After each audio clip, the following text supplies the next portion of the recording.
Hello guys, welcome to the Rundown Show on Ecstasy TV. Okay, today we'll be starting on a gist from Nigeria, South Africa. So a beauty contest controversy turned Uber into an unlikely battlefield between Nigeria and South Africa. Did that ring a bell? Okay, over the past 2 days, yes, and a few days, yes, like that.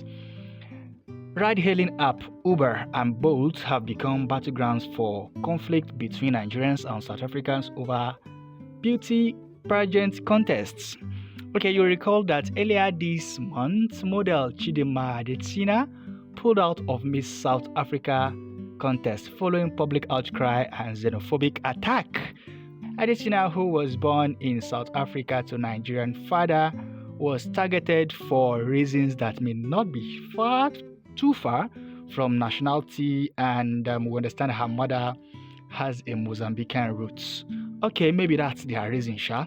Okay, however, things took a different turn when the organizers of similar contests in Nigeria invited Adesina, who has a Nigerian father, to participate in their event here in Nigeria, of which Adesina gave a thumbs up. And I'm in my father's land and I want to get to experience more about it. It's been 20 years since I've been here, so I just want to get to know more about the culture and where I really come from.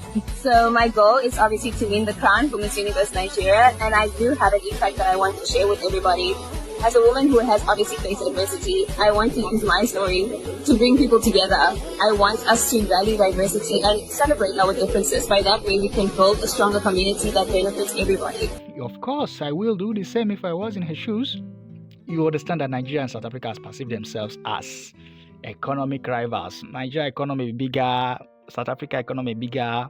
Anyway, so we found that on the 21st day of August, Uber and Bolt riders in South Africa started booking hoaxers, fake orders in Nigeria. And just when the drivers confirm the orders, they give them non-existent or wrong destinations and then go further to cancel the ride. In less than 24 hours, in fact, shockingly, these guys actually went further to post their prank on social media. And less than 24 hours, trust Nigerians now, they catch the matter, took also to their own app and started doing the same, which skyrocketed orders in Nigeria, Cape Town, and Johannesburg. In the whole of this, the matter has since been settled, since the Nigeria representative and South African representative said they've been able to trace the culprits and their account has been blocked. Oh, that's an interesting long one. Okay, we go on to our next story. Someone is saying he is Igbo. Jamaican dancehall icon Buju Banton declares. Buju Banton, the Jamaican dancehall star, has traced his roots to Igbo tribe in southeastern part of Nigeria. Ooh. Did he say that? So it tells you that like people really want to associate with Nigeria. I love the fact that he's actually tracing his steps, and that's the right thing anyone should do. And the popular singer revealed his Igbo roots recently when he appeared on a popular Drink Chap podcast discussing his cultural lineage. The dancehall icon revealed his tribe to the Maroons, who originated from the Igbo people. Just take a look at the video. Our indigenous life and our indigenous way of life and our lands are being threatened by the current government administration of Jamaica, who seek to bring Chinese and other nationalities into the cockpit region, which is an indigenous sacred region, to usurp us, the Maroons, as the warriors. So Maroon are some of the indigenous warriors on my island. We fought the British relentlessly. Those are the Moors? Maroons are from, we're called Blackamoors, but my generation originated from Nigeria. I'm an Igbo man according to my bloodline. And we fought the British relentlessly. We fought King Charles for 40 years. And the dancehall artist named Afrobeat pioneer Fela Anikulapo Kuti, who's a Nigerian, the Malian legend Salif Keita, and Senegalese musician Youssou N'Dour as African artists whose music had a socio-political impact.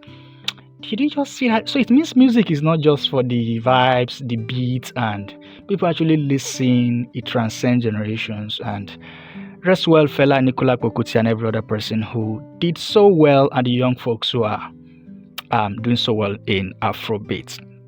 Okay, we take our next story.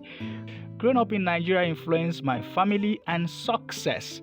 OMAH LAY is saying so much good things about his growing up and having to grow up in Nigeria. Speaking during a recent interview on Zach Sang's show, the singer shared his perspective on growing up in Nigeria and how it has influenced his success. In his word, it was beautiful growing up in Nigeria where you have less. Now that I have more, I can use my experience and resources in ways that people who have always had more might not. In my opinion, it makes you very strong and unique. When OMAH LAY was asked, how proud are your parents? Did I just hear your answer? Okay, his response was simple. OMAH LAY expressed deep appreciation for his parents' support, stressing how her love and support kept him going. That's how his mom's love and support kept him going. What was life like growing up in Nigeria? It's just really beautiful growing up in Nigeria, where you have less. So now that I have more, I can use my more than people that have always had this more. Yeah, it makes you very strong and very unique. How proud are your parents? My mom is very proud. She knows I love her so much. And she loves me so much too. And she's my fuel. Her love for me is my fuel. I just look back at her and everything and how far we've come.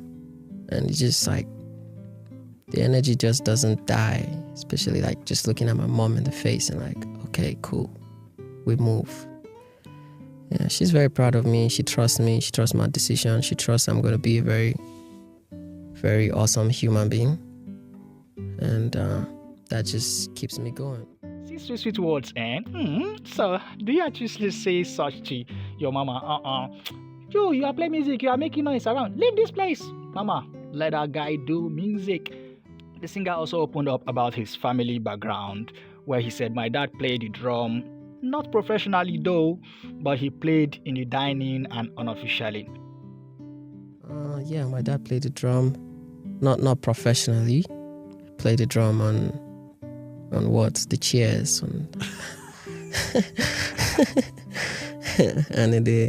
on the dining, on the plates and stuff. Yeah, but my granddad used to be a percussionist. He played for some very legendary high life singers in his days. And I think that is part of where my whole music thing came from. And just growing up and realizing that your granddad was a percussionist for Celestine Oku, who my dad used to always listen to when I was young. It's just like, it's another validating fact that I was born a OMAH LAY, we musician. wish you so well. Yes, we usually have them that from church, drama group, or family. Okay, we wish OMAH LAY so much. All the very best. For this industry, Wizkid na their senior brother. Who is saying this? VDM, very dark man. Very dark man ignores the video, hails Big Wiz. That is the man who used to be known as Wizkid. He no be Kid again now. So he has now moved on to say he's no longer Wizkid. He is now Big Wiz. In a viral clip, famous Nigerian social media activist Martins Vincent Otse, a very dark man, was seen sharing his thought about Wizkid and why he thinks very highly of Big Wiz. He also commented on the ex-Afrobeat stars and his achievements in the Nigerian music industry, as well as globally. Really? Okay, on a TikTok live session, Martins hailed Wizkid as one of the most prominent artists to come out of Nigeria, saying the Grammy Award-winning singer's position within the Nigerian music industry is incontestable. Ooh. Okay, Wizkid na senior brother. That's his word. Wizkid pull up Lambo when Wizkid put the music tomorrow. Give me let's go. Put sex. Are you gonna dance if I show you my money? See the money now. Whiskey, see the money. Whiskey, hands up there, sir. Are you gonna dance? Who they play now? If I show you my wallet, baby. Are you gonna dance if I... Yeah. So that's the video. Very dark man made this comment despite his close ties with former DMW boss, which has stirred reactions. Reacting to the video, some users on TikTok, somebody with a TikTok user with the name King Kudu said, the video won't find this funny. Really? Are we expecting the video to come and react to this? Anyways, my fingers are crossed. It's okay. I'm not gonna dwell so much on that. Very dark man, you are doing your thing. People love you, some will not. We're just doing this.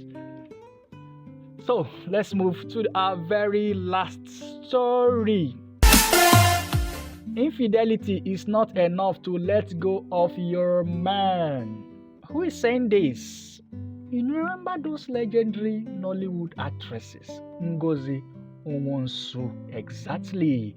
Veteran Hollywood actress Ngozi Nwonsu has stated that infidelity is not enough reason for a woman to walk out of a marriage or relationship. Nwonsu, in an interview with her junior colleague Biola Adebayo on her YouTube show Talk to B, opened up about her regrets in choosing her career over marriage. Okay. The movie star also recounted cancelling her wedding with her former partner over battery.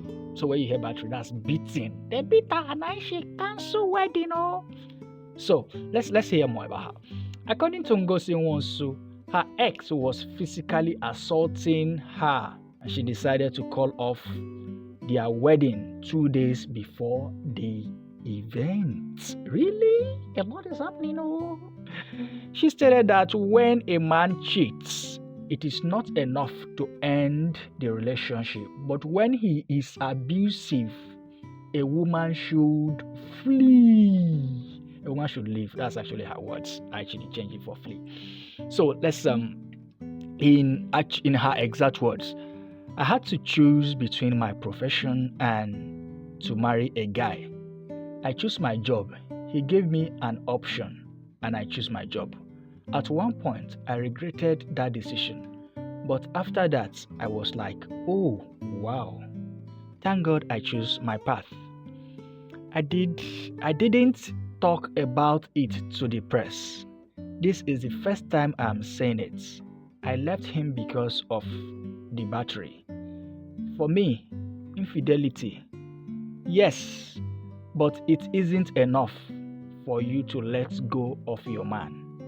But if it's battery, I advise any woman to, in fact, not to take any of her property and run for your life because they will never stop. Once a man lifts his hand on you, he won't stop, Ngozi Nwonsu said. She also added, for me, infidelity, yes, but it's not really enough for you to let go of your man. I called off my wedding 2 days before because that day he gave me a beating of my life. I was pregnant and I was like, is this what I am entering? Because he has never done it before. Okay, guys, this is all we have for you today on Rundown on Ecstasy TV. Join us next week.